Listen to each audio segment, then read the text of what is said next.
what you want, when you want it, where you want it. This is The Mesh. Footcandle Films.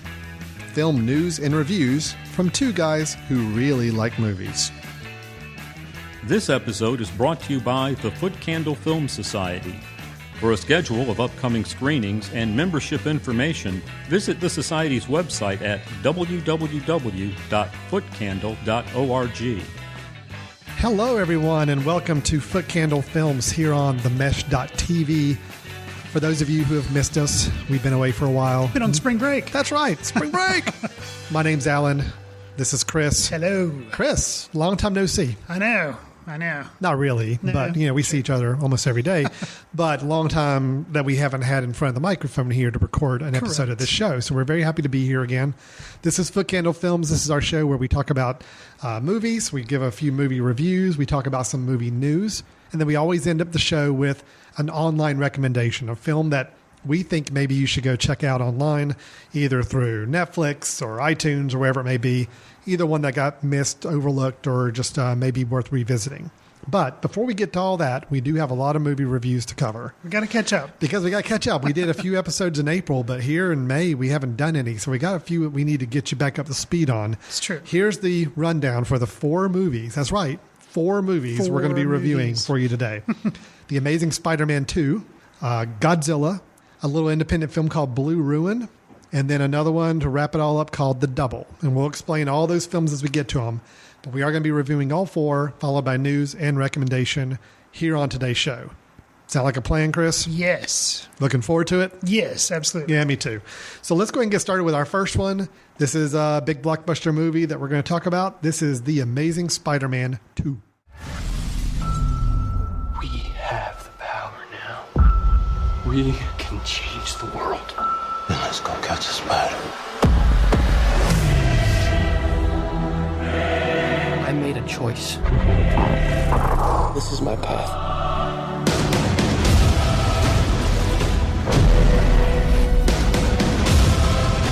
This is bigger than you, Peter. I'm the only one who can stop them.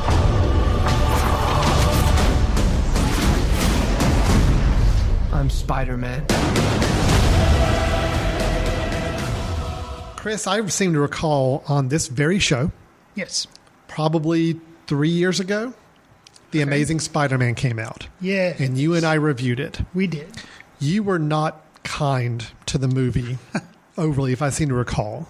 I haven't dug back up into the archives to see what your exact words were, but I seem to remember you thinking it was fairly pointless to be redoing the same story again. Right. And you just didn't see any reason to have this film exist. And I think it was the same summer that the Batman, I think maybe the Bane Batman was coming out. Right. And I was anticipating that and saying, like, that's what's going to, this was not a superhero movie. That's going to be a superhero movie. Right. Okay. So, Okay. yeah, I do remember not You were being... generally negative on the film.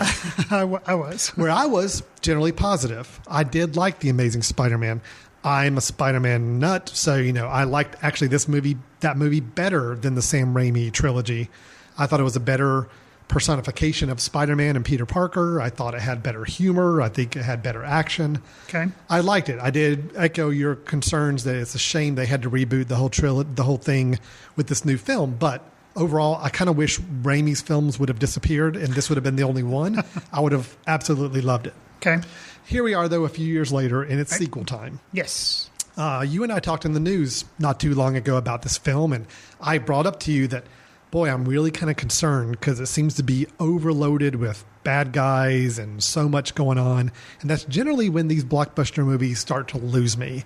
Gotcha. Whenever you start to become too sprawling, too much going on, too much CGI, I'm not a big fan of those films. So even though I love my Spider-Man, I was very nervous about this movie. Gotcha. Help talk me down. Was I right to be nervous about this film, or was I overly worried about it? And of course, I have my own opinion about that as well, but I want to hear yours first. Well, I think that you are right to be worried. You were right to be worried, and unfortunately, I think this movie makes the first one look like a masterpiece. Oh, boy.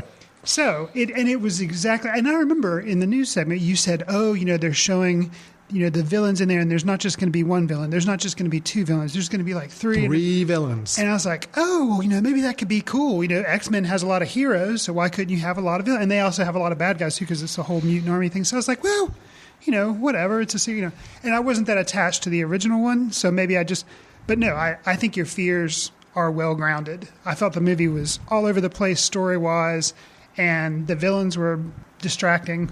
So I will say, a positive, we've mentioned him before on the show, is the guy who plays the Green Goblin and Harry Osborn, Dane DeHaan. Dane DeHaan, yes. And he was in Chronicle, which you talked about a while ago and recommended and stuff.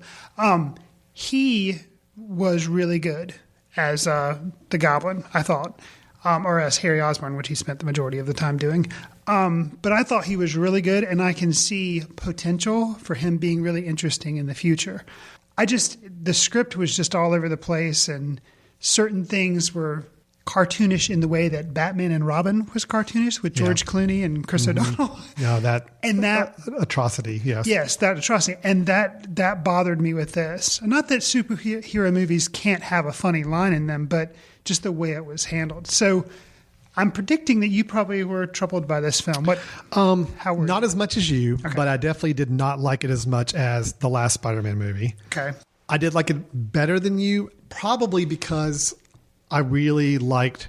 We have Andrew Garfield starring as Peter Parker, Spider-Man, who I think he's very good in this role. I would agree. And I think Gwen Stacy, played by Emma Stone, also very, very good. I really liked any scenes where the two of them were together. And I actually liked any scene of Spider-Man being Spider-Man, meaning funny, cracking jokes and all that. The problem was anytime we got away from the two of them, those two characters, everything else stunk. Okay. So that's my whole, I'm wrestling with this film because the parts of it I loved, I really, really loved. Okay. There were just way too many parts I didn't like at all that kind of outweighed it. I agree with you. All the villains, I think, were almost all completely mismanaged. We have Jamie Foxx's Electro. Yes.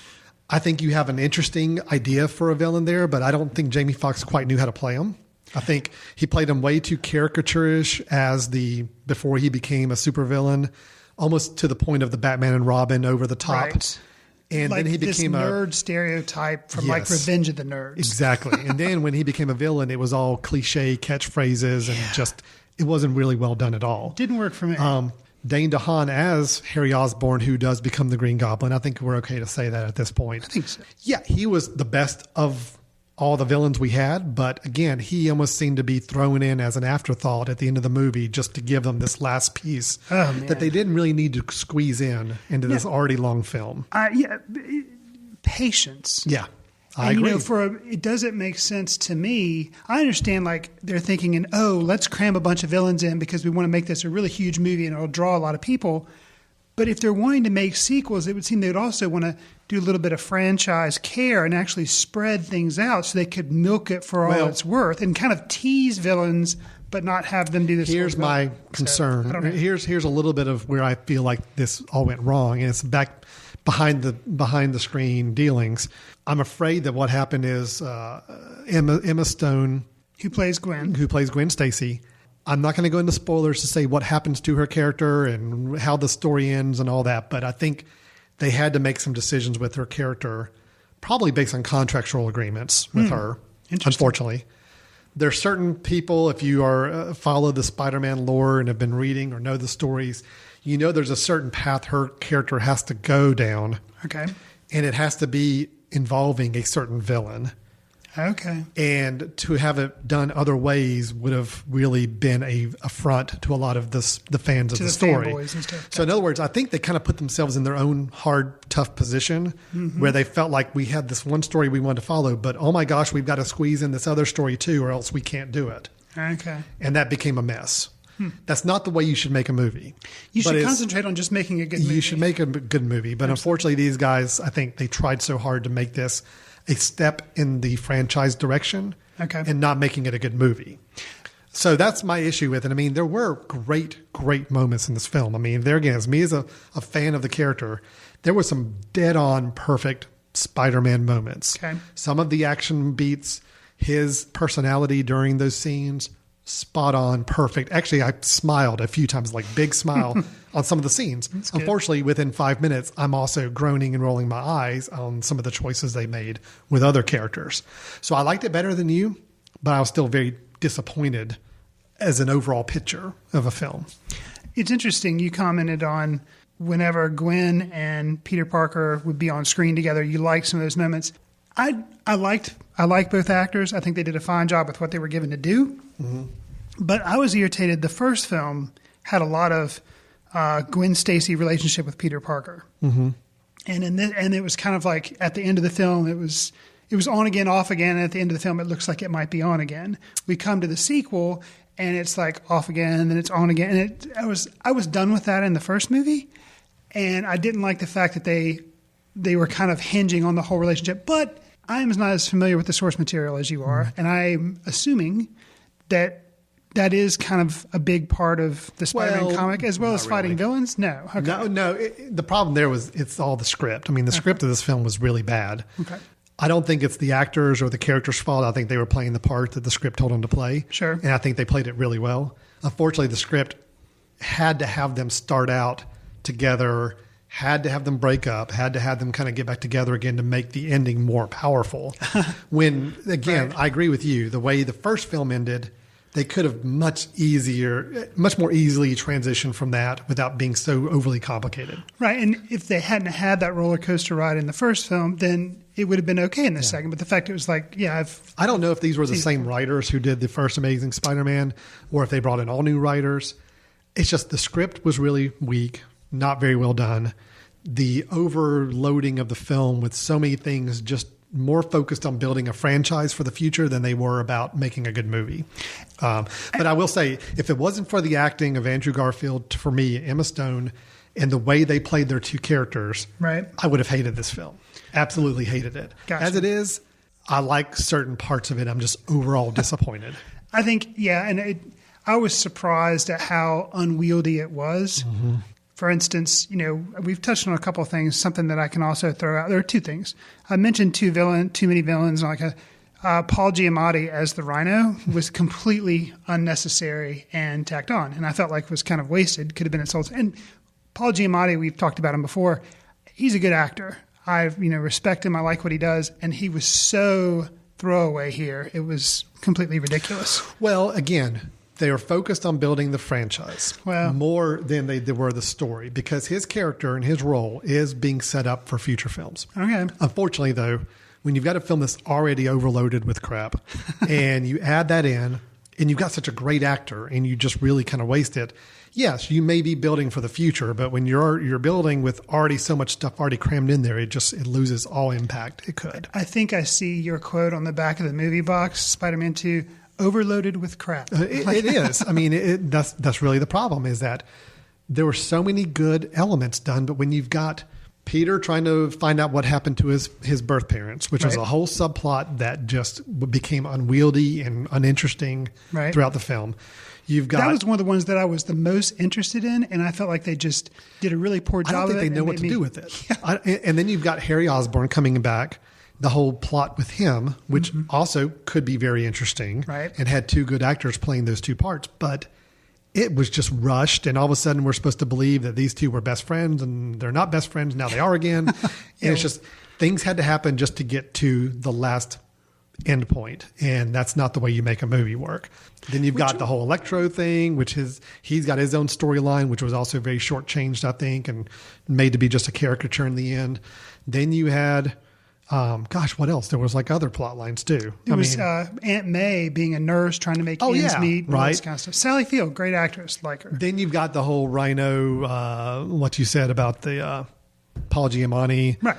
Then you've got this whole Oscorp has this secret programs going on with other things that run they're by release. Like the Dr. Frankenfurter Frankenstein guy. That was like random, kind of like a Nazi-esque type character. There was just way too much going on. They could have made a very effective film with one or two of those bylines and not the whole kit and caboodle.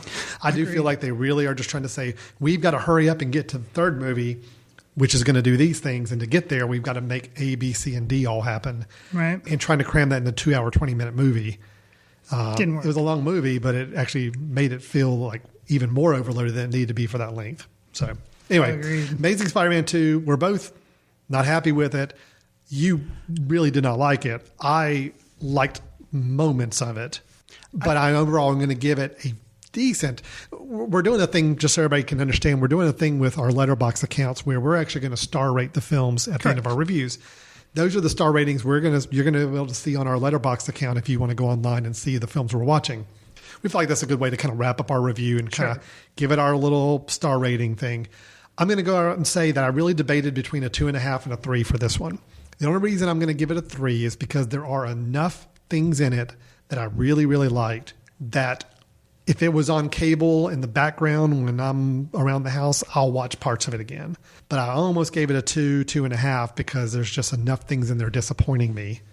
In the end, I think a 3 is probably where I'm going to follow up.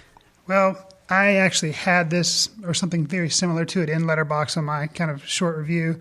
Too many villains, too many plots, too much money spent on effects and not on script. 2 stars. Yeah, So I figured you were a Letterboxd 2-star on this one. So that's all right. I came close to 2.5. Again, I like it a little better than you, but again, it's probably more my affinity for the characters and the story that I know they were trying to tell, and the moments that they were able to get right was enough for me to give it a little bit more of a passing grade. Okay, so that's The Amazing Spider-Man 2. I'll go ahead and say right now, I have no interest right now in whatever they're trying to do with the third movie. They're really going to have to win me back over to get me excited about that film. I've got to be able to see whenever they start promoting it, because I know in a couple years they're going to be doing it. Oh, sure. I have got to be able to see that they can have a more refined, focused story that they're willing to let play out and not just cram everything in the kitchen sink that they can. Gotcha. So, all right. Let's move on to our second review, which another big blockbuster movie. The film is Godzilla. In 1954, we awakened something. Well, there's nuclear tests in the Pacific. Not tests. They were trying to kill it. You have no idea what's coming. Can you kill it? The arrogance of man is thinking nature is in our control.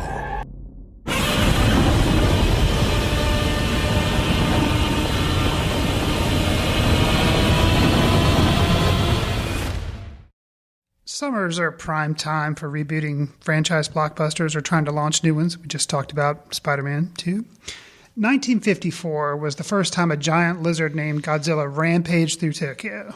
Numerous sequels, spin-offs have been made. There are 2 previous attempts at reboots that I'm aware of, the cleverly titled Godzilla in 1985 and the other cleverly titled 1998 Godzilla with Matthew Broderick. They're very original with the titles. Directed by Roman Emmerich of Independence Day. So that right there. These are terrible in my estimation. I don't remember a whole lot, but I remember I did see it. And then the Matthew Broderick, I've thankfully forgotten a lot of it, other than it ripped off kind of an alien scene where they had a bunch of eggs of Godzilla in a building. Anyways. In Jurassic Park and several other movies that they ripped off, yeah. So does this summer's retelling of the Godzilla story by Gareth Edwards fare any better than these other 2? I have not seen it yet, so I'm throwing it all the weight of this shoulder on your shoulders, Alan. Okay, well, a little background here. It's kind of interesting that we're going from one franchise character that I'm a big fan of to another franchise character I'm a big fan of. Okay. I've been very public with my admiration for giant monster robot movies in the past. Right. I liked Pacific Rim. You liked Real Steel. I liked Real Steel. I like this idea of the giant big creature monster stomping around and fighting other creature monsters. I love it. I was the one that was extremely excited for the 1997 Godzilla or 98 Godzilla movie by Roland Emmerich. Really? Oh, I was so excited. The marketing, the commercials just got me. I was so ready. I went into the theater and I was probably still riding a little bit of an emotional high. I came out saying, it wasn't that bad. And then I saw it again a couple years later and I'm like, oh my God, this is horrible. So that just being the record stating, was very excited when I started seeing the promotion for this film because it looked like they were trying to do Godzilla right by the original 1954 version, which is it was more of a cautionary tale. Okay. It wasn't played for laughs. It was truly played for horror, but then also, a little bit of the frailty of humans and the choices they make and how it comes back to impact them. Okay. I saw it going a little bit of that path from what I saw in the promotional side, so that got me a little excited. Gareth Edwards, who directed the film Monsters, that I recommended to you a while back, and you saw. Yeah, and I did. You thought it was okay, right? Yeah. Mm-hmm. Was an interesting take on a dealing with a monster invasion type of movie. Right. So you and combine all this road together. Trip movie in a way. I was kind of excited about this. Overall, I'm going to say I did really like this movie. Okay. I have a few misgivings about it, but in the end, the last 45 minutes of this film completely won me over. Okay. I will say the first hour takes a lot of patience. Ooh. So kind of bored. A little bit. It's a slow build film. Okay. It's much more of a... You remember Close Encounters of the Third Kind, Steven Spielberg? Yes. That is a classic example of great anticipation building. Okay. You don't see any aliens. You don't even really quite know what's going on for the first hour and a half of the movie, and then it slowly builds to this last 30-minute segment that everybody kind of remembers as that's when we talk to the aliens. Mm-hmm. But up until that point, you've got a lot of globe-trotting, a lot of scientists trying to figure things out, a lot of people trying to understand what's going on. That's this movie. Okay. The first hour and a half is a lot of talking. It's a lot of let's hop around to different places in the globe and see what's happened or what's going on or why it's going on. And it's a lot of family drama. It's a lot of relationships between people. Okay. With this slow building anticipation that you know where stuff's going to end up. Okay. The last 45 minutes is all out Godzilla movie. So I don't mind it because I actually like the careful thought that was going into building this up. I don't think all the character worked out as effectively as it should have been. I didn't care about as many of the characters as they probably wanted me to. Okay. But there again, whatever misgivings I may have had at the hour and a half mark, by the end of the film, I'm smiling. I'm loving it. It was the classic Japanese Godzilla movie done in a modern age. It felt real, and I really enjoyed the film overall. Okay. And the performances... Are you mixed them, or you think they just weren't given a lot to do? Because there's some big names. There's Bryan Cranston. There's Julianne Binoche, who I've never thought would have been in a Godzilla movie. No, everybody did what they were supposed to do. Okay. Even Aaron Taylor Johnson, who I generally don't like. I mean, he was the guy that I was just railing on in Anna Karenina. Right, and then he was in Kick-Ass too, which you and I both were big on that. I think he was really miscast in that movie. Okay. Here, he's fine. He's kind of our lead. Okay. Bryan Cranston's not the lead. I'll just go and tell you that. Okay. He's in the film a lot less than you probably expect. Yeah. Aaron Taylor Johnson is the lead, but he's a bearable lead. He's not annoying. He doesn't act stupid like a lot of humans sometimes do in these big blockbuster movies. But there's nothing extraordinary about him either. He's just kind of somebody to follow. Okay. His wife's played by Elizabeth Olsen, good actress, but not really giving anything to do here. Okay. Bryan Cranston, I thought was really good, but again, he's in the film a lot less than you would expect. Ken Watanabe, also very good, but again, very small role. The actors were good. They did the parts they're supposed to do. The story didn't have them all being developed as much as I would probably like. Fragmented, maybe? A little bit, and just the roles were very slight. Okay. But again, it all kind of built to a really nice, satisfying 40 minutes at the end of the film. I got a question for you, which, this is probably, for anyone who hasn't seen the movie, you're definitely wondering this because I haven't seen it and I'm wondering, the teases of Godzilla, obviously, with any monster movie, that's the big thing is when do I get to see the monster? Or they hold out for a while, but at least they give you little things along the way, kind of like you were referencing with Close Encounters. Do you feel like they didn't tease enough? Or do you feel like as far as you wanted to see creatures, there was so long in between things you forgot you were watching a Godzilla movie? Because there wasn't how do you feel like they struck the right balance? How do you feel about that? I think so. Okay. They definitely build up the anticipation, probably longer than a lot of the audience is willing to wait for. Okay. I thought it was nicely done. Okay. And that when you actually do get to him late in the film, it's pretty impressive. Okay. Where I feel like if it had been rolled out a lot earlier and all that, you kind of would have lost that impact by the end of the film. I think they structured this film knowing that they wanted people to walk out of the theater being jacked up. Okay. And they did that. Because again, the last 30 minutes of the film, if you are a Godzilla fan or a fan of this genre at all, you're going to love it. Okay. But I think they knew that they didn't want to play their cards way too early in this film and wear you out by the end of the film. Sure. This film could have been that wear you out by the 2-hour mark to where when you leave, you're just exhausted. Okay. And they didn't do that. I will just go ahead and say, without spoiling too much, something I did not expect is Godzilla is not the only creature in the film. And actually, the middle portion of the film is much more dedicated to another character. And that keeps it a little more interesting as well. Okay. So that even more built up the anticipation for when you actually do see Godzilla in all of his glory and the role that he plays in the film. It's interesting. Yeah, it sounds so I will say, if you liked the classic Japanese big guy in a rubber suit stomping around, you're actually going to get a really big kick out of this movie by the end. Okay. But I will say it will test your patience a little bit. It is a completely different tone film than the Roland Emmerich version, which is good. It's not played for laughs. It's not played with a bunch of silly one-liners and crazy, ridiculous situations. This is a much more grounded. This is Godzilla Begins, basically, in a way. Whoa, that's big. I know. I'm not saying it's as there. good as Batman Begins, but it is that same idea of let's try to ground this more in reality. Let's really start from the beginning, and let's really set the right tone for the future. Okay. So I like the film a lot. Okay. I did see it with some other people. They were a little more mixed about it. Okay. But I don't know if that's because they're just not big fans of the genre or they didn't have the patience for it. But I will say I really liked it. Well, and I've heard that the director, Gareth Edwards, has been greenlit to do 2 sequels. Yes. So. He also just got greenlit yesterday for another something film. Else. Yes, we'll talk about that. Okay, good. All right. Looking forward to it. So yeah, I highly recommend it. It's not perfect.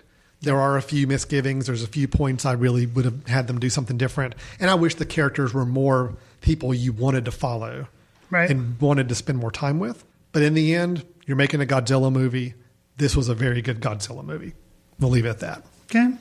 All right. So we still got a couple more reviews to go. Your star. Oh, my star rating. Yeah. 4 stars. Okay. Yeah, no. Right. And for me, just understanding my star rating, the gap between 3 and 4 is a pretty wide gap. Briefly. Yeah, sure. I'll kind of throw my philosophy, which of course I reserve the right to change at any moment. Well, let's just do this while we're in the midpoint of our reviews. Sure. It's like with the 5-star rating, 3 is like, obviously that's middle of the road, that's average. But the restriction on a 3 is that I probably would recommend it to people. 5 is like very few films would probably get that. It's really, really good. Basically, if I walk out of the theater and I immediately want to see the movie again, that's a 5. And then 1 has to be pretty horrible. And I would definitely, 1s and 2s, I wouldn't recommend to people, Well, ones to me are just, I will not even bear to think of that film again.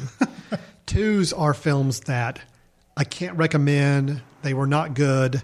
It's not to say that if they're not in the background somewhere, I won't watch a few moments of it, but I just can't really, have no interest in watching again. Sure.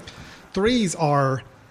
Normally my 3s are my films that I knew had better potential, but were overall kind of a little disappointing, but had enough good moments to it, like Amazing Spider-Man 2. Got you. 4s are, wow, that was a good movie. I really liked it. I wouldn't mind seeing that again sometime in the future. 5, like you said, is I want to see it again right now. And I want to own the DVD. I want to have a movie poster up in my room, all that. Okay. I looked on Letterboxd the other day just out of curiosity. I think I have 12 films that are 5 stars. Okay. So that's kind of my top 12. And sure enough, as I look at the list, I'm like, yep, that's it. That's my favorite 12 movies. And I only have maybe 3 or 4 movies that I thought were 1 stars. Okay. I think in general, you and I don't seek out to watch the films that we know are going to be 1 stars. Right. Why bother? If you know you're going to hate it, why would you bother watching it? So we generally kind of pre-screen movies in our own head about whether we're going to like it. True. And ones are ones that either I'm dragged to that I have no desire to see or just really completely blew me away with how bad it was. So, right. Yeah, okay. I think we're on the same page. All right. Good deal. So let's move on to our third review, which the films are getting smaller as we go. This is a film probably a lot of our audience has not heard of. A little independent film called Blue Ruin. 1, 2. If it were my family, I might do the same.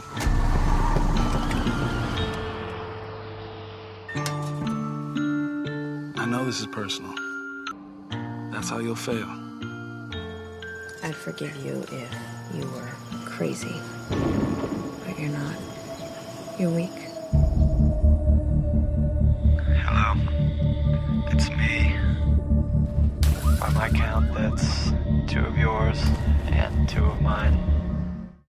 Chris, we're at an interesting disadvantage for me with this film. Okay. In that Blue Ruin, normally I'm the guy who's read up on all the films. I know a lot about them. I know who's in it. I know who made the films. I'm generally a student of that kind of information. Okay. Blue Ruin, I got nothing. I know nothing about this film other than the picture I keep seeing is a guy walking around with a bloody T-shirt. That is all I know about this film. I don't know the director, Jeremy Salinger. I don't know the star, Macon Blair, and Devin Ratney, and Amy Hargraves.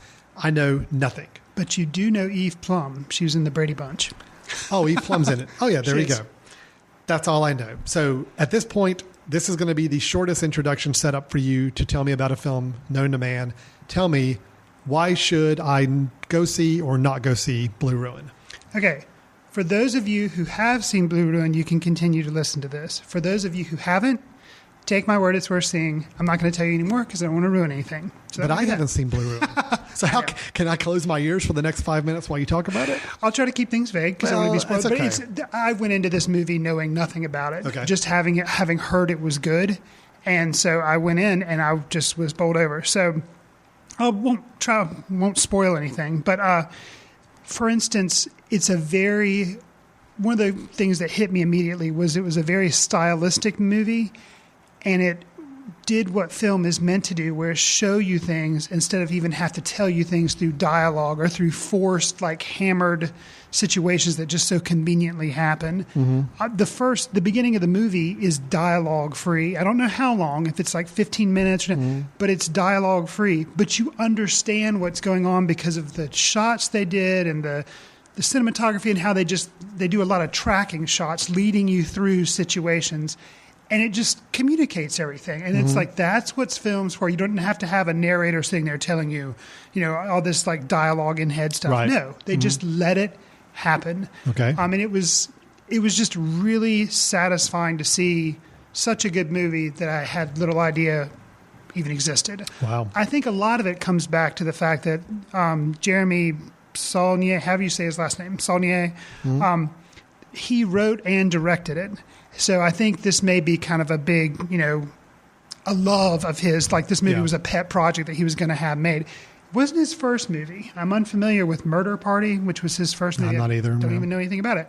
But the star of this one, Macon Blair, who plays Dwight, was also in that movie. And he executive produces this movie. So they may have a really good working relationship maybe. And Macon Blair, that's the other thing that was really satisfied. Really good acting in the movie, but I don't really recognize anyone. Yeah, I was going to say, sometimes that's really nice to not have any preconceived notions of who a guy is. It's a bunch of unknowns, and I threw out, I can't remember if I think she's Jan Brady, not Marsha, but she is in there, but she's almost completely unrecognizable. Wow. If I hadn't heard that she was in the film, I wouldn't have known. Just tell me, what's the genre of this film? Is it thriller? Is it mystery? Is it just over drama? What is it? It's basically a thriller with, a crime thriller. And basically just a brief synopsis of it is there's this guy who at the beginning of the film looks to be pretty much homeless, and you don't know anything about his past, and he's just this dude, and he's kind of a bum, but he finds out that somebody has been released from prison, and then he decides he is going to go and exact vengeance against this person for wrongs that he did. And that's all I'm going to say about that. Okay. But it is so good, and I've heard some criticisms out there that maybe Macon Blair and his character's name is Dwight, there's just not a whole lot to him. But I think that's the point of the character. He is kind of this blank slate and just kind of a very quiet, hermit type dude who gets this notion and doesn't really think it out really well about how he's going to carry these things out. Right. To make a good judge on whether or not it's a really good acting job, I guess I'd have to see him in something else and determine if he's just playing, to make a good determinants of it. Also, this movie reminds me a lot, in a weird way, it's like a crime thriller done in a all is lost type manner. There were other people in this film, unlike Robert Redford was the only person in that film. Right. That wasn't heavy on dialogue. This film's not really heavy on dialogue. And a lot of times you're focusing on just that one person being Dwight in this film and following his actions and seeing little mistakes or little things he doesn't think through that come back and bite him in the butt. Kind of similar to, All Is Lost. And that was like a disaster movie kind of scaled down. So I'm a huge fan of this movie. I can tell. That's interesting. Yeah, and now it's available on video on demand, right? Absolutely. That's cool. So you don't, if you're hearing this and thinking, okay, this is a movie I can't go see because I don't live in a big city somewhere. No, you can go online on iTunes or Amazon and actually rent it or buy it, right? Yeah, and it's just, I think it was released at film festivals and then now it's at movie theaters. But like you say, it is online, so it's easy to check out if you're interested. Well, that's really cool. I think it's really cool that some of these films that are not going to get the big attention at the multiplex, and it used to be that unless you lived in New York, Chicago, LA, or whatever, you could never really see them. Because of online distribution, we can actually pay our $7.99 or whatever and rent it for the night and watch it, which is great. So Blue Ruin sounds like you got some really high acclaim to give that. Star rating on that? I'll say star rating 4.5. Wow. Yeah. And I'll throw out there, I was describing this movie to my wife before I had seen it. I was just saying, I'm going to watch this tonight. And she's like, okay. I was like, you might like it, but, warning, it's not your general type film. But I think because of the creativeness of how it's not your typical thriller or how it's not your typical crime movie, I think you'll like it. There are some evidences of pretty heavy violence, but, they're kind of spread out. And it's not like the whole movie is like a gore fest of things getting blown up or people's bodies being blown apart. But there is some pretty intense violence. But she ended up liking it and because of its original nature. It wasn't just like, the typical thriller you see in a multiplex. Wow. So. Okay, well, this is already on my watch list as it is. This is probably just bumped up a few spots based on your review. So very nice. That's the movie Blue Ruin, which is available on video on demand, iTunes, Amazon Video, all those places online where you can rent brand new movies should have it available. So Chris is saying definitely check it out if you're into that kind of genre movie. Absolutely. So, great. All right, we're on the fourth and final review that we have to go on this show.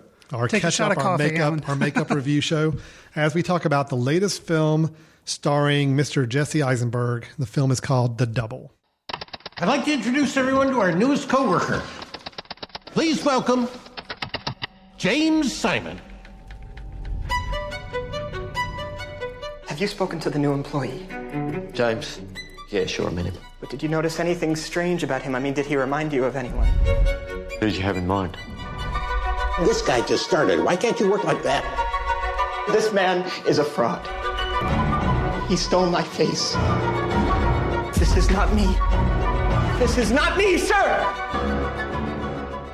With Richard Ayoade's second film, The Double, we have Woody Allen light actor Jesse Eisenberg playing a lowly government office worker in a dystopic present day, I guess. Maybe slightly futuristic. I don't think it matters, though. Yeah. He's struggling to try to make a name for himself in the office and establish a relationship with a coworker, Hannah, played by Maya Wasikowska. Things start to go awry when a doppelganger of Simon shows up and calling himself James. Which is Simon James is the main guy. This other guy is now James Simon. Right. I believe that's correct. Yes. Directors like David Lynch and Wes Anderson have been accused of style over substance in the past. Mm-hmm. Does Ayoade now have a membership in this club or no? He may be in the club on a trial basis. Okay. I do think this was a lot of style. I think there was some substance, could have used a little more, but I will go on record as saying I like the style. So generally, I enjoyed the film. In the end, it did leave me feeling like something was missing. Okay. But overall, I enjoyed watching the film because I do think it had a very fun style to it. I like the premise. I like some of the quirky humor that was thrown in as well. Story-wise and substance-wise, it did leave me a little empty at the end. Okay. But overall, I'm going to say I enjoyed the film. Gotcha. Still wrestling with it a little bit, but I did enjoy the film. You? I have seen his first movie, Submarine, which I liked a lot and had a lot of Wes Anderson style to it. And I was interested to see what he'd do with this subject matter. Unfortunately, I had not heard anything about this movie. You threw it out there as a movie to review. So, of course, what did I do? I went on iTunes, watched the trailer, which is, bad sign there. And I really liked the trailer. And so, was that the trailer with just the two of them walking down a long hallway and it's like not really a lot of talk or anything? Or no, this one had some dialogue. Oh, it did? It had Okay. some, yeah. All right. And I liked the music that they were playing. And to me, And then I noticed under a category, which is dangerous to look at too, when, studio heads try to categorize movies, it was categorized as comedy. Yeah. So unfortunately, there were a lot of preconceived notions, and I like Jesse Eisenberg. I said Woody Allen light, but that's just his delivery ends up being like that a lot of times, and especially in this movie, the Simon character is a very put upon, stressed out fellow. But I liked him and had no problem with his performance in the movie, and actually him having to do a doppelganger against himself and play a extremely confident guy who is able to excel at business and a hit with the women. Like that was interesting to get to see Jesse Eisenberg do.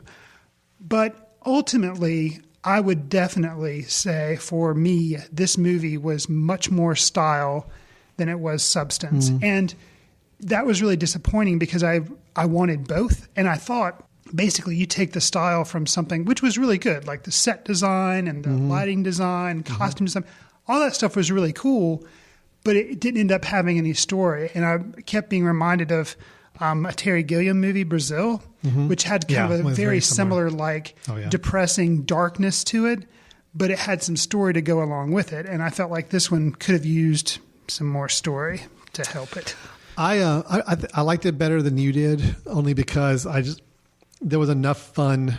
I say fun loosely because it was a pretty dark movie, but some fun moments and just some interesting choices of quirky moments that I liked and I enjoyed watching. I did watch this twice. By the way. Yeah. Okay. Well, so in pre-show, you'd said you'd seen it twice, and I thought you were making a joke on the title. No. I did see it twice. Did see it twice. Well, because I started to get a little sleepy the first viewing, and I felt like I didn't really catch the ending as much as I wanted to, so I watched it again, and it held up. It held up pretty well. There were actually moments in the film I was anticipating because I really like certain moments of the film, which is nice. Interesting.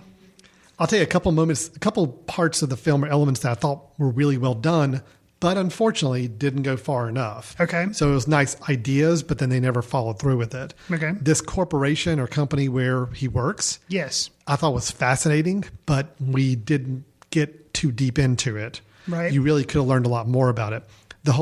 The colonel who kind of, I guess, is the head guy, the figurehead of this corporation. He wears a white suit or something. Yeah, he's called the colonel, and he's kind of got these motivational pictures all over the place about the colonel, and he's kind of a mythical figure. Right. And then he does actually show up at some point. I felt like that whole storyline just kind of went nowhere. And it's like, I really wanted to know more about this company he worked for. Right. I think the fact that we've got an interesting double play by Eisenberg of his two characters, which I thought was really fun. When they first started getting together and you started to see these two differences between these two characters, there was a lot of fun moments there. But it was kind of predictable where they were going to go with the story. I think that's my other problem is, I thought it was so predictable that it didn't surprise me. I guess the one thing I would say unpredictable-wise was that no one had a problem with it. And that was actually kind of refreshing. It was actually, because it was kind of cool. It's like, okay, this is absurdist, abstract, whatever you want to call it. But they're not going to have a problem with it. Yes, there are two people. Yes, they do seem to look exactly alike. Dressed alike. Talk the same. Yeah. But yet no one has a problem. And that was kind of... They even played off that in one really funny scene where I think where our main character, Simon, is actually talking to one of his coworkers, Harris, played by Noah Taylor. It's like, come see, don't we, standing next to each other. And the guy's like, maybe a little bit. It's like just kind of playing off of you guys look a little alike. And it's like, well, no, they're identical. But the fact that nobody else really seems to care about that. They even make some comment. It's like, whatever. It doesn't matter. Doesn't matter. Yeah. And I think there was enough quirky, fun moments like that and playing off the situation that made it fun for me to watch. But in the end, you just wish they'd gone a little deeper, gone a little less predictable with the end. And I had a little more fun with the nature of this odd company business that is almost like another character in the whole film, is like this company. And I wanted more of that. And I didn't get that in the end. So it was a little bit of a letdown by the end, but overall I still enjoyed enough of the moments of it to want to watch it again. Wow. And I was let down, and I think I had the problem that the bill of goods that had been sold to me was comedy. Even if it was a dark comedy, it was still comedy. And to me, it was more just dark with a little bit of comedy thrown in there. Yeah. But I'd be curious if I were to watch it again, if I would respond better to it. I will say from an acting standpoint, Jesse Eisenberg was playing the Jesse Eisenberg character. I mean, there's nothing more to it. Which is what this calls for. It did call for it. He was perfectly cast. It's just, again, we didn't really get to see Mr. Eisenberg stretch any acting muscles whatsoever in any direction. Maya Wasikowska, I thought was fine. This is probably the most grown-up role I've seen her play. I mean, normally she's playing teenagers and the daughter role and Alice in Wonderland role. Right. This was the more adult role for her, and I thought she pulled it off fine. I think she was good. I mentioned Noah Taylor as one of the coworkers, which is a small part, but fun. You had a couple interesting cameos from some people. Chris O'Dowd playing the nurse at the hospital, which I thought was funny, but it was a very small part. Who's the Princess Bride guy? Who's his boss? Who's like the whiny... that's Wallace Shawn, who played Mr. Papadopoulos. Yeah, who's the manager. He was awesome. Yeah. Like he made me smile. Sally Hawkins was in this, which I didn't even notice, but I saw her illustrator. She was the receptionist at the ball, which kind of a small bit part for a pretty good actress. Yeah. So anyway, Patty Considine, I forget which part he played, but I think he was somebody at the office there. Kathy Moriarty, did you not recognize her as the waitress in the restaurant? Oh, wow. Yeah, she's been around for a while. She's a pretty big actress, but I haven't seen her in a while. No, she hasn't aged as well. But she is playing the waitress in the restaurant. Huh, interesting. So it's an interesting film. It is based on a novel by Dostoevsky. So there again, I guess if you're adapting a novel, and the novel that's kind of the storyline it took. Right. You're adapting into a film. At least they had fun with it and were trying to be really creative. I just think it didn't have as much substance to validate all the style that they put in. Well, and I think too, I was watching it kind of later at night, and I didn't fall asleep, but I found the style, because there wasn't a lot of story going on, I actually felt like the style made it a little bit repetitive. And maybe that was on purpose because his job is very boring. But if the style doesn't change up a lot, or it doesn't have nuanced ways of showing the style, but it just kind of looks, it's very gray and very dark, and it kind of gets to be monotonous. And if the story is not very dynamic, like you mentioned, doesn't surprise you, then it leaves me disappointed. Yeah. So. I'm waffling between a 3 and a 3.5 for this, because I did enjoy it. I would watch it again later on down the road. My wife hated it, just for the record, just so you get a little bit of perspective on the whole thing. No, that's good. We like to throw in wives ratings. Yeah, because there again, we can be a little male heavy, a little more biased in our perception of films. Probably a 3. I'd say maybe squeak out a 3.5 just because I really like the style. I'm giving it 2.5 actually. Man, being a little tough. You are Mr. Blue Ruin here. Everything else is just fall by the wayside. Two stars type of thing. Well, anyway, I think it's worth watching. I'm just going to go on record saying I think it is worth a watch. I have not seen Submarine, so it's a little hard for me to gauge whether this was a step in the right direction for Richard Ayoade or not. And see, that one had comedic elements that were still kind of quirky, like Wes Anderson. So I was expecting him to bring some of that humor because of the trailer to this. And, it could be all expectations on my part. Yeah. So. All right. Interesting. I think I'll go with a 3. I think the more I've thought about it here, 3 stars sounds like a good solid 3 to me. Okay. That's what I'm going with. Okay. So let's take a quick break. When we come back, Chris is actually going to take over the news desk. We've never had that happen before. I've normally come in with a bunch of news stories. Supposedly Chris has got a few to share, so we'll let him take on the news anchor desk here for the next section, and then we'll wrap up with a recommendation for online viewing. You are listening to Footcandle's Film, our makeup for spring break episode here on themesh.tv. Baseball is back, and the Hickory Crawdads have an exciting season ahead. Join the dads for weekly promotions such as Dollar Day, Fireworks Fridays, and of course, Thirsty Thursday. The Crawdads will also host the South Atlantic League All-Star Game on June 17th. Regular season and All-Star Game tickets are now on sale and available at the Crawdads box office or hickorycrawdads.com. Welcome back to Footcandle Films here on themesh.tv. Just a quick reminder before we get back into our show that you are listening to a podcast here on themesh.tv.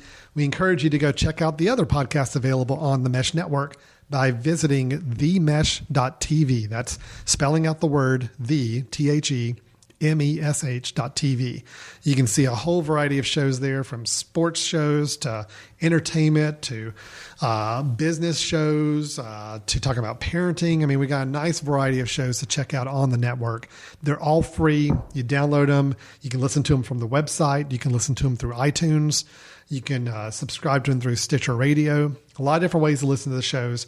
We definitely would love your subscription, which basically means you click a button saying that you want us to send you every new episode of that show that comes out, and it gets delivered to you automatically. That is our ideal situation and relationship with you as a viewer, our listener. But, you can also listen on an ad hoc, a la carte basis as well whenever you want to. Regardless, the mesh.tv is a new platform for listening to shows and original content that we create both here in the Mesh studio as well as some of our partner locations.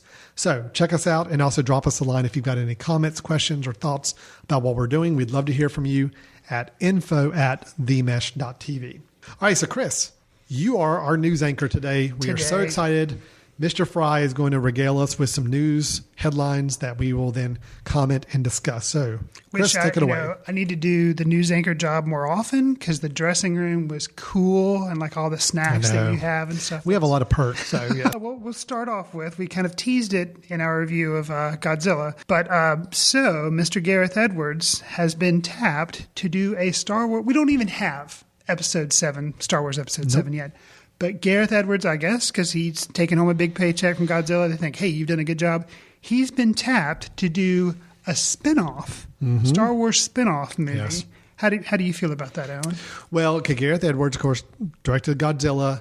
It's almost like they waited to announce this until they saw how Godzilla did the first weekend. And when they said, $96 million, okay, good. Cha-ching, here you go. Here's your contract for a Star Wars spinoff movie. It was told to us several months ago that, yes, there is going to be a whole series of Star Wars movies. We've got our new trilogy, 7, 8, and 9, and there's going to be these spinoff movies as well. From what I understand, the spinoffs will be like character specific? Single character movies. So the ones that have been batted around, Yoda, Boba Fett, Han Solo. Okay. I know where my money on that one's going. Well, take your three more popular characters that could have an interesting backstory to them, and let's do a solo movie with them. Where's your money, Alan? What do you want? I'd love a Boba Fett movie. Really? Yeah. And I'd love a Han Solo movie. There you go. I don't need to see a Yoda movie. No, I think Boba Fett would be interesting. I feel like, say what you will about the new episode or episodes 1, 2, and 3. If you say what you will about those, but I liked the story they did give us about Boba Fett Jango and his father. Boba, yeah. So I feel like I got all I needed. Well, see, I would like to see Boba from when he's a little kid at the end in episode 2, where he just saw Jango get killed, to becoming his own bounty hunter mercenary. I think that'd be interesting, regardless of which character they have him do. I think we're going to see a lot of this happening with the Star Wars universe in the coming years. I think they're going to tap interesting directors to do these little spin-off projects to build this universe out, while your bigger, high-level premiere directors are going to be the ones doing the big trilogy movies. I'm okay with it. I mean, I think we're seeing all these franchises, Chris, go into this whole universe building mode. Right. Marvel Universe is all about, let's build a universe of movies. And this is kind of doing it in reverse. It is. Yeah. I think Spiderman, even what we talked about earlier, everything they're saying, which starts to worry me now, is that they're wanting to build out to where there's a Spider-Man universe of movies. There's going to be a movie about the bad guys. There's going to be a movie about a spin-off character. They're plotting this because I think they all saw how Marvel's working. Right. And they're saying, you know what? If we can have movies feed into one another and kind of support one another. Synergist. If we build this whole network that every year there's a new movie coming out about our universe. Right. That's what Star Wars is trying to do. I say, give it a shot, see what happens. They'll know right away if that first spinoff movie doesn't click. We probably won't see a whole lot more of them happen after time. But I say give it a shot.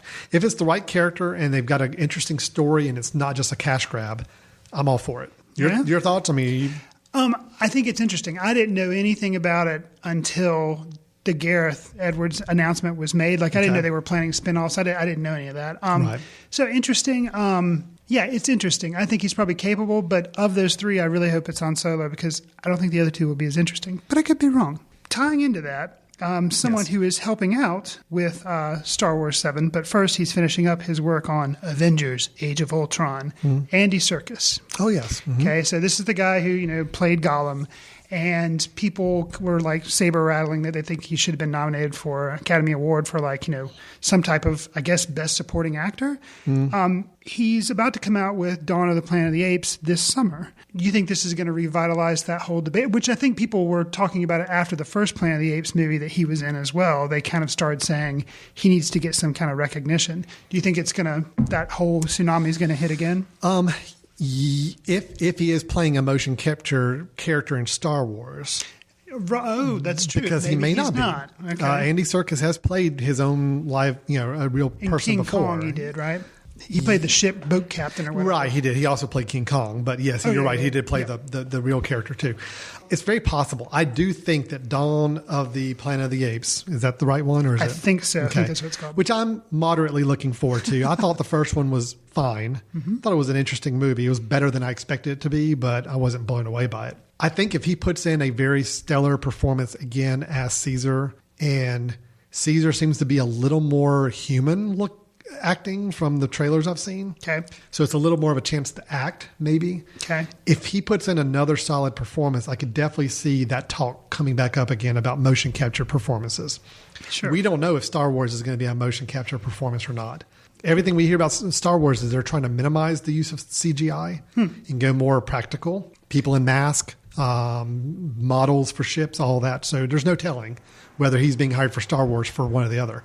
But I think Dawn of the Planet of the Apes is going to be the bellwether for whether or not the whole Academy Award performance for motion capture gets any traction or not. Gotcha. That's my prediction on it. Okay. If he turns in another good performance that gets a lot of acclaim, I definitely think that whole discussion is going to come back up again. And me personally, the whole argument we made when we discussed it a couple of years ago about whether or not those performances should be nominated, it's still going to come down to who do you nominate? Is it the actor animators or the animators or both? And that's where I think things get really challenging. Here's what I would love to see. I would love to see motion capture performances treated as possible nominations for acting. But in those situations, both the actor and the lead animator so it's like are shared co-named award. As the nomination. So in other words, you've got Robert Redford as Best Actor, you've got George Clooney Best Actor, and then you've got Andy Serkis and Joe Smith, animator, for this performance. Gotcha. That would be my preference. I think that's the way it ought to be done.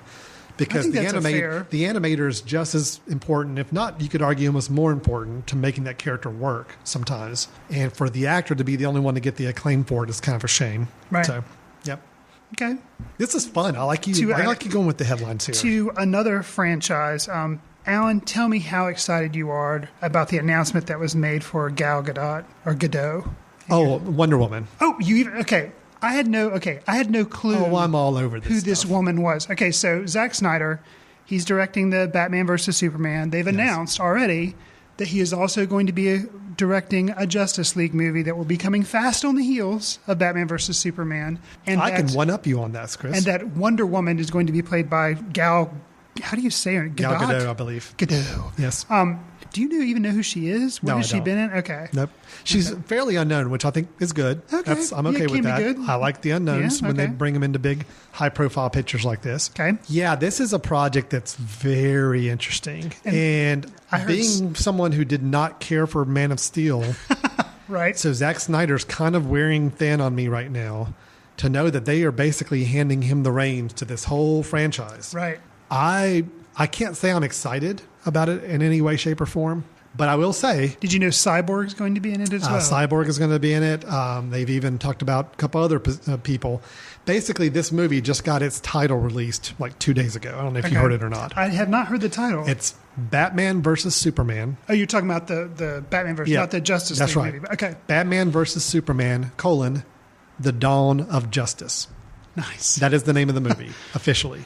A couple interesting things about that. Only thing worse than that is the X-Men movie, like Days of Future Past or whatever. Like that's... Well, but at least there was like an old story with that name. But this just sounds like a very complicated... The Dawn of Justice, which, of course, you know what they're saying. Right. We're basically going to set up the Justice League here in this movie. Sure. A couple interesting things there. Everybody talked about this being a Man of Steel sequel. Well, guess whose name is first in the title? Mr. Affleck? Batman. I mean, it's Batman versus Superman. It's not even, it's not even a Man of Steel sequel anymore. This is just another movie to extend this universe and set up the future. Okay. They did release a photograph of Mr. Affleck in costume. I saw no nipples on the batsuit. It looked just like the costume from the Dark Knight Returns novel, the Frank Miller. Yeah, which, sure. hey, if they're going to go with that kind of style, I'm all for it. Right. Again, it's Zack Snyder though. I'm so worried about that. I just wish they had a better director. I really just somebody who was not so over the top with the action sequences and the CGI and the camera tricks. I don't know. I feel like this one needs to be handled better. And I'm still waiting for Mr. Snyder to show me that he can turn out a really good movie. I thought Watchmen that he did was good, right? But I liked it more because I liked the characters more, not because of the directing of it. Got you. So, we'll see. And I was on record liking Superman better than you. Oh, yeah. You definitely liked it better than me. Okay. So we're going to leave behind that one, and we're going to come to something that is probably you may or may not heard of, but it's kind of a reboot that could happen. Richard Donner has hinted that Steven Spielberg is on board for this, a Goonies sequel. And the idea is that they have not got any guarantees, but they want the original cast to return, and it will be 30 years later. Right. Alan, thoughts? Well, they've been talking about a Goonies sequel for at least a 10-year period now. I know for sure. Okay. The rumors always come up. Sure, would it be fun? Yeah, why not? Give it a shot. I mean, I'm one of those guys, I don't believe that remakes or sequels or reboots taint the original in any way. So, it's not a matter of you rape my childhood if you make the sequel to the Goonies. Some people are like that, and I just don't. I say, hey, if it's an interesting idea and it's worth a shot, give it a shot. If it sucks, it sucks. If it's great, then so be it. I'm all for it. I think it'd be nice to have a Goonies type movie coming out for new generations to see. I could see that. The idea of young kids kind of thrown into more of a high adventure situation. We haven't really had good movies like that in a while, that I can think of. Right. So if they can do that, plus appealing to us in our generation that remember the original and like the original characters, if they can put magic in a bottle and make it happen, I say go for it. My thing is, I say maybe Donner can help produce it, and I think Spielberg's supposed to be writing it maybe. I just want Quentin Tarantino to direct a Goonies sequel. That's what I want. That would be awesome, wouldn't it? Yes. That would be a lot of fun. I think they could be creative with their choices on it. I think it'd be fun.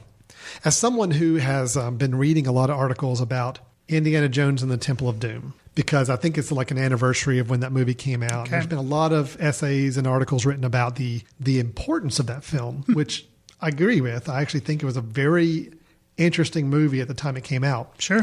A lot of recognition is being given to how good the actor who played Short Round is in that film. Okay. And of course, he's in the Goonies as well. Right. I think it'd be fun to see him as an adult because I don't think he's done any acting since he's been a kid. Some of the other actors in there would be interesting to. Well, Sean Astin, of course, would be in there. You've got who played the older brother? Oh my gosh, he's like huge Josh now. Brolin? Yeah, Josh Brolin's huge now. Exactly. Having him come back as a 40-year-old guy. I'm so on board with it. Are you? I think You're excited about it? Yeah. Okay, all right. Because I just feel like, kind of like when I heard that they were doing Prometheus, it's like if you wait that long to do a sequel, other than the whole, there's got to be a reason, and that's kind of a sacred cow too. We're like the Alien movie, so it's like if you're going to do one, do it right. And so I feel like for the Goonies thing, like you're saying, there is a big risk, but with the people involved, I feel like it could really be kind of cool. So. Yeah, I will say it has to be handled correctly, but if it's handled by the right people with the right spirit, it could be a great movie. Right. I really like Richard Donner as a director. I mean, I don't know if he's kind of past his prime now to make the movie, but I still think back in the 80s, I mean, Richard Donner, he was the man. He was on fire with things. I mean, between the Goonies, he did the Lethal Weapon first two movies, which I thought were both really good movies, action movies. He did Scrooged, which is one of my favorite holiday movies. Okay. He's a good director. And, if he could pull that magic out again with the same cast and bring that same spirit to it, I think it'd be fun. There's a lot of little kids now, like our kids' age, that really like the Goonies, like the original. So giving them kind of a new version of it, I think would be fun too. Yeah, I agree. I'm all for it. Alan, we reviewed Jobs, which was the Ashton Kutcher version of the biopic on Steve Jobs. There is going to be another Steve Jobs movie. And, Aaron Sorkin's been feverishly working on the screenplay, supposedly. Originally, they were going to have David Fincher do it, and they reportedly were going to have Christian Bale possibly be Steve Jobs. Well, now they're saying that's kaput. It's out. Now they're saying Danny Boyle might be the director, and Leonardo DiCaprio could be Jobs. How do you feel about that? If you had told me that 10 years ago, I would have just shaken my head and just been really frustrated and all that. But Mr. Wolf of Wall Street is on your street. Well, I mean, but I look at everything. I look at Wolf of Wall Street. I look at Django Unchained. I look at a lot of, even The Aviator, which I thought he was really great in. Sure.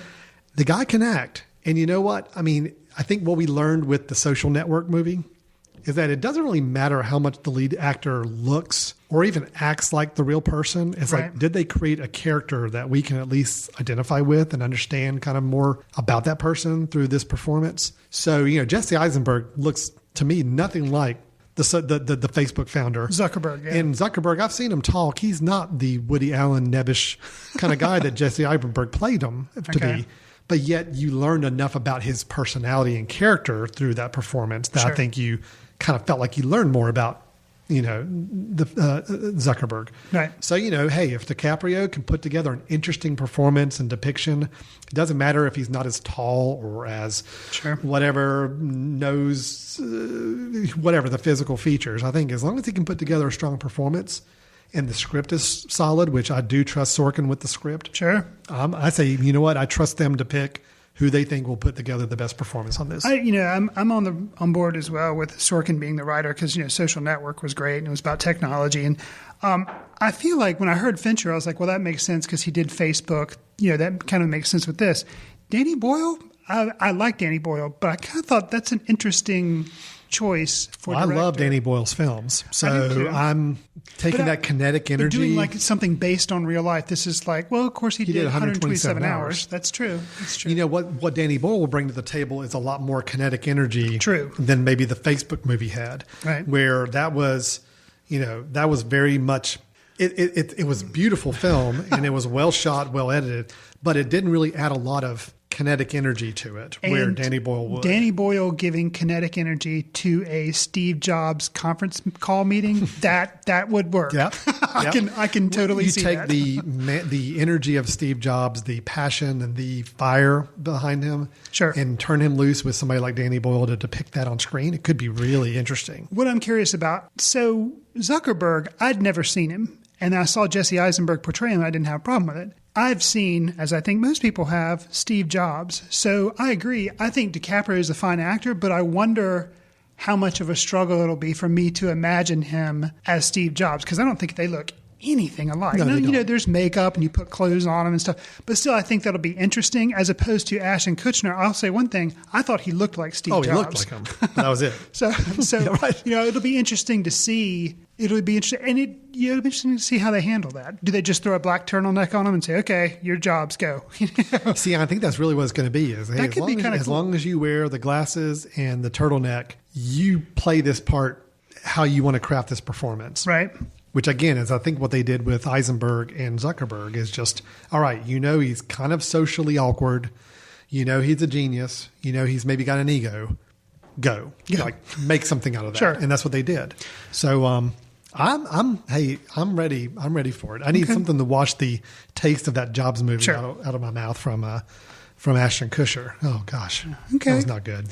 Okay, we've got two last news items, and basically they kind of combine to one. Okay. So we're going to talk a little bit about Richard Linklater. Okay. We'll talk a little about his latest project in just a second, but just a little footnote. We discussed, I think we both recommended Bernie at one point. Mm-hmm. They released the news that the killer, the title Bernie, Mr. Bernie, he has been released out of jail with the specification that he lives in the apartment above the director's garage. I saw that. So, don't know really. It's just kind of interesting, but it's no stranger than the movie. So, there's that. And what I read, and granted, I obviously am not in any way, shape, or form, but everything I've read about this, and we even see it in the movie, is that you kind of get this picture of someone who tried his hardest to be a good, nice person and just got pushed to the edge. Now, again, never ever condoning the idea of murder. Absolutely not. He committed a crime. He needed to do his time. Yes. But at the same time, if there's enough redeeming values in this person as atoned for his sin, I'm all for giving people an extra chance. And hey, if Richard Linklater wants to do that and maybe got some sort of connection with the guy while making the film, right? Sounds good to me. I mean, the legal system did what it felt like was just and right to do with it. Right. It just struck me as a little odd because, what goes on in courtrooms, you and I have no idea of. Right. But the fact that the guy who made a movie out of him, now he's staying above his garage, I was like, that's not something you see every day. Right. It's just kind of interesting. I agree. So, as far as what Mr. Linklater, not the Boyhood movie that is coming out this summer that we're looking forward to. Yeah, I am too. But I guess it's his project after that is reteaming Will Ferrell and Zach Galifianakis to do a comedy based on a brother or a guy trying to find a kidney donor. Mm-hmm. And it's based on a true story, a book, I think, that was written about it. Okay. I guess a biography about the incident or whatever. What are your thoughts on reteaming those two after the campaign? What are your thoughts about Richard Linklater directing the two? Well, the campaign, did we review that on the show? I think we did. Yeah, I generally liked it okay. I mean, I thought it didn't go as funny or as far as it needed to, but it had some really good moments. I really like watching these two guys on screen. Putting them in a film by Linklater, who I think can obviously do comedy. Right. I mean, you look at Dazed and Confused. Right. He can obviously do different types of films with the whole Before Sunrise trilogy and everything else. And then this Boyhood movie sounds really fascinating. So he's a eclectic enough director. Right. That if he wanted to do something with two comedic giants, in my mind, guys who I think when they're with the right material and the right parts could be really, really good on film, put them together with an actor or director like him, I think it could be really interesting. So no, I'm excited. I think right now that's what both of those guys need to do. Okay. Because to me, Will Ferrell, unfortunately, it looks like he's kind of wearing out his welcome in some places, box office wise. I mean, he's just not getting the big comedies. Anchorman 2, I thought was really funny, but didn't really do as good as maybe people thought it should. Mm-hmm. Zach Galifianakis, well, I think The Hangover 3 just burned everybody out. Nobody really wants to see him anymore right now on screen. Except for free on Between Two Ferns. And then people right, yeah, and but it's still a very small group of people. It's niche. He's not box office money right now for everybody. Sure. So you take these two guys who probably need to retool their presence on screen a little bit, give them an interesting director like Linklater, tied around a true story. Could be interesting. Could be a fun little movie. Okay. Well, that's all I have for news. Okay. Well, I'll just tag on one little quick bit. Okay. If I'll just say this to you, I know you're not big on watching trailers, and I agree with you on that. I think for certain movies, trailers can be bad. Sure. But I do encourage you to take a look at a clip that they just released from the movie Foxcatcher. Oh, Steve Carell. Yeah, right. With Channing Tatum. Right. Based on a true story, and it's directed by the guy who did Capote, the movie Capote. Completely blanked. Oh, gosh.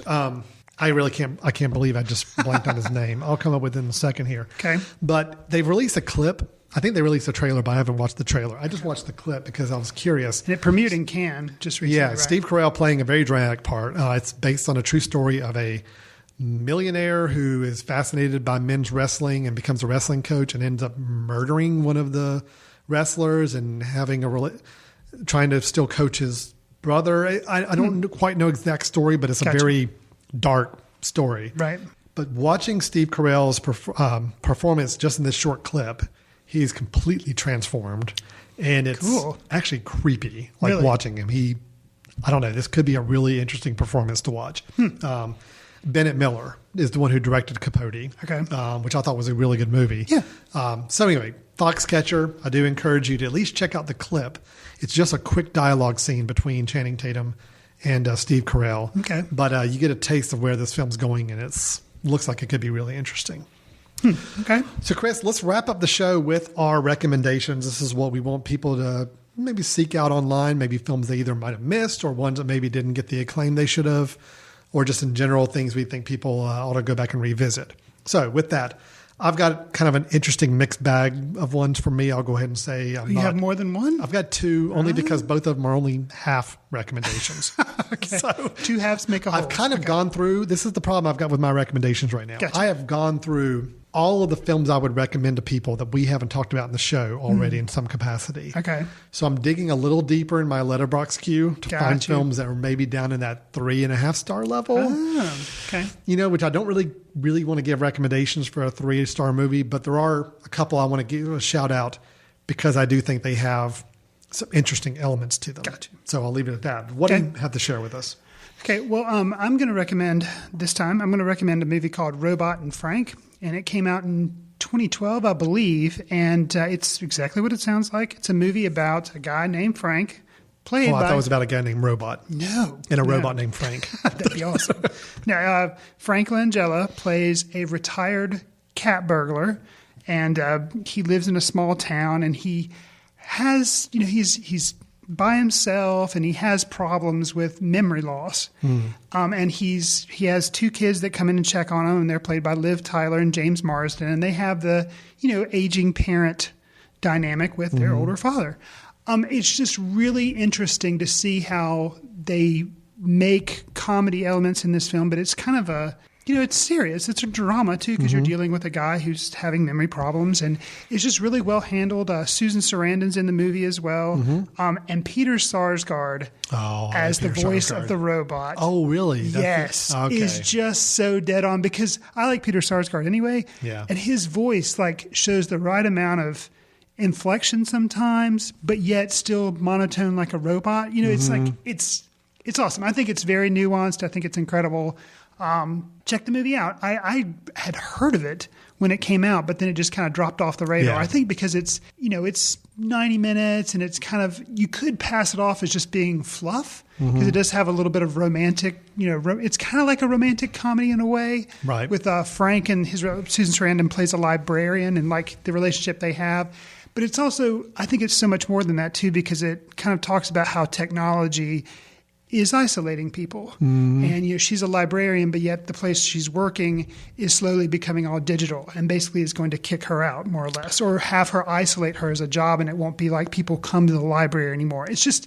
But the fact that Frank has the robot as a kind of a companion, does that not invalidate the argument that technology is distancing us from people? I can't comment too much on that. Okay, gotcha. All right. But it's definitely worth checking out. And interesting discussion from the film, I'm sure. Right, yeah. It's available on Netflix, and I think also iTunes, so check it out. Well, yeah, so I've got these 2 half recommendations. Okay. I'm not going to say to everybody, go rush out immediately and go check out these films, but there are a couple things I just want to bring to people's attention on stuff. Okay.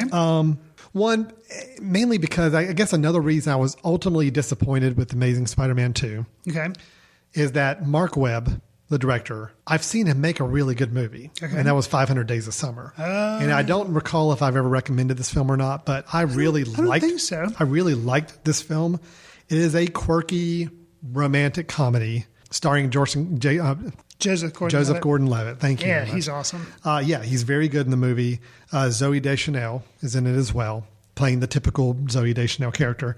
But it was competently directed for basically a first-time director. Sure. It had a musical scene in the middle that was very unexpected, but a lot of fun. It's just, watching that's what got me so excited when I heard he was going to direct The Amazing Spider-Man, because I thought, okay, so they're going to give him a big budget, but he's going to still bring a human, really interesting characters and a lot of great conversation, which I do think for Amazing Spider-Man, he actually did a little bit of that. Gotcha. I guess that's what makes Amazing Spider-Man 2 more disappointing to me, is I know this guy's capable of better with story and with characters, and it just didn't quite get there with that film.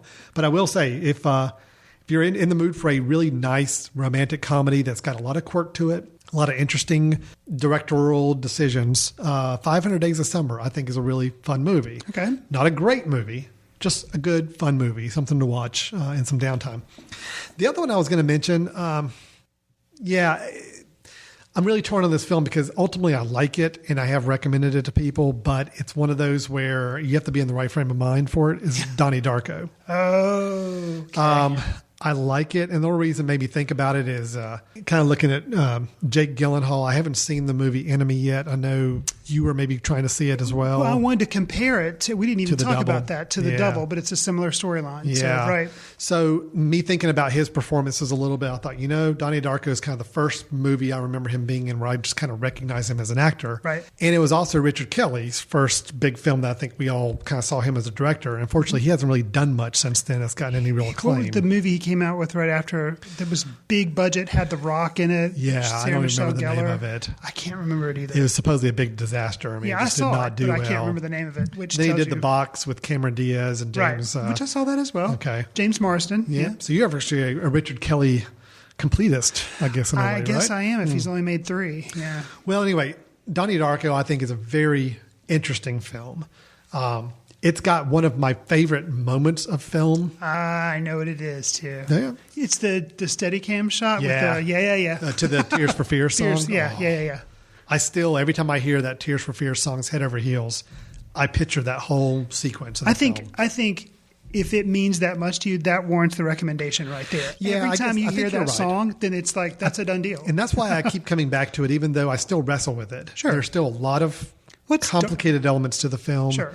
It's one of those where, I don't know, it's hard to put into words. You really have to go in with an open mind, and you have to be prepared for anything with this film. Right. But in the end, if you can turn that brain off and let it just roll, it's got a lot of interesting elements to it. And I do think Gyllenhaal's really good in it too. So that's my 2 half recommendations. I can't go out and say these are 2 films to go see, but it is 2 actors that have obviously moved on to much bigger things with Joseph Gordon-Levitt and Jake Gyllenhaal. But these are 2 films where they really started to get noticed, I think, as emerging actors. So anyway, that's how I rationalize those 2 picks together. I think you're perfectly warranted. Good. Yeah. I was allowed to do 2 half ones then, so great. Now, unfortunately, I don't know where I'm going to go next episode on recommendation. I need to go out and see some good movies There you go. that I've missed so I can recommend them. It won't be Rio 2. No Rio 2? No. Yeah, I saw your rating on that. That didn't look too promising. I think on Letterboxd you have to give it a star, or you just have to leave a star off. So it does have that was a 1 challenge, star. huh? So you at least have to do a 1 star. Yeah. So, well, that is our show. Wow, good wealth of film-based information and reviews for you there. We did review the film Amazing Spider-Man 2, which Chris did not like. I was disappointed in. We reviewed the film Godzilla, which I really liked. We reviewed the film Blue Ruin, which Chris really liked. We reviewed The Double, which I generally liked. Chris generally did not. Not so much. But we weren't really extremes on it. Just had a few interesting things going for it. Correct. Talked about a lot of news. Thank you, Chris, for bringing that to the newsroom here and letting us pour through those articles. So we'll try to do some trade-offs in the future. Okay. And make sure we both have the news desk. And so you have proven yourself worthy. Nice. Congratulations. And then our recommendations, we have me doing my half recommendations of 500 Days of Summer and Donnie Darko. And then Chris did his recommendation of Robot and Frank. That's right, Robot and Frank. Shoot, I already forgot that. So with that, we're going to wrap it up for today. Thanks a lot for listening. Again, you can go visit all of our archives of episodes on themesh.tv and listen and see other episodes we've recorded, other films we've reviewed. The great thing about films is that, you can still go back and listen to our episodes and listen to us review a film that maybe you just now are catching up on online or DVD or whatever. Go back and download the episode and see what we had to say with it, and then write us a nice angry email and tell us how wrong we are. We appreciate that. That would be fun. You can learn more about our film society, the Footcandle Film Society, that was kind of the basis for getting this whole thing started on this podcast, at footcandle.org. That's where you can see the screenings we have upcoming in the Western North Carolina area and some of the discussions we're having about those films as well. Letterboxd.com, that's letterboxd without the E at the end. So letterboxd and then D.com. Look for Alan Jackson, look for Chris Fry. You'll see us. You can follow us. You can see what films we're watching and reviewing. And Chris is much better with writing the little short, pithy reviews than I am. So he's got some interesting ones to post up there whenever he sees something as well. And with that, I guess I'll wrap it up. Thanks a lot for everybody for listening. This has been Footcandle Films signing off. See you in the ticket line.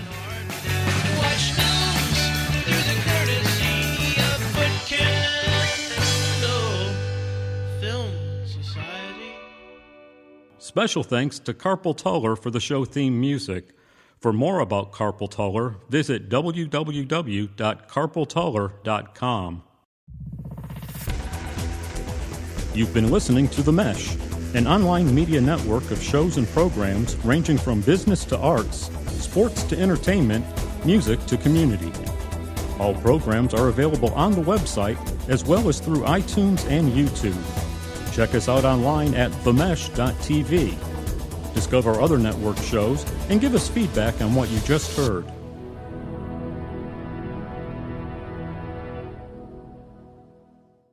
How do you say the director's last name?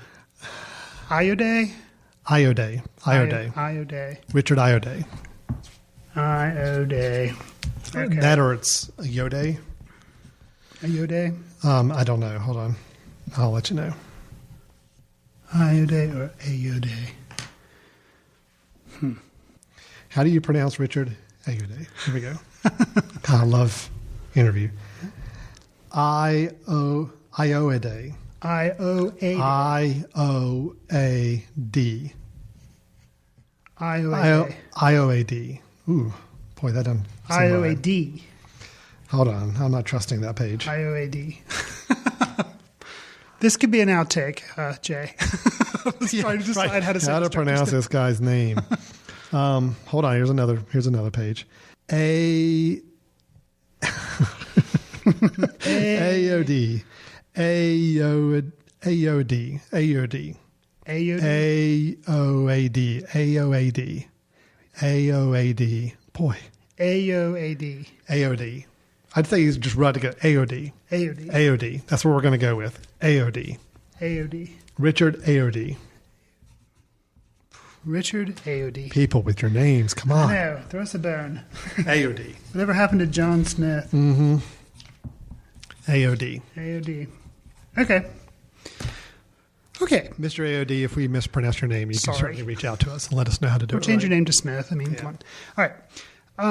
Coming back in 3, 2,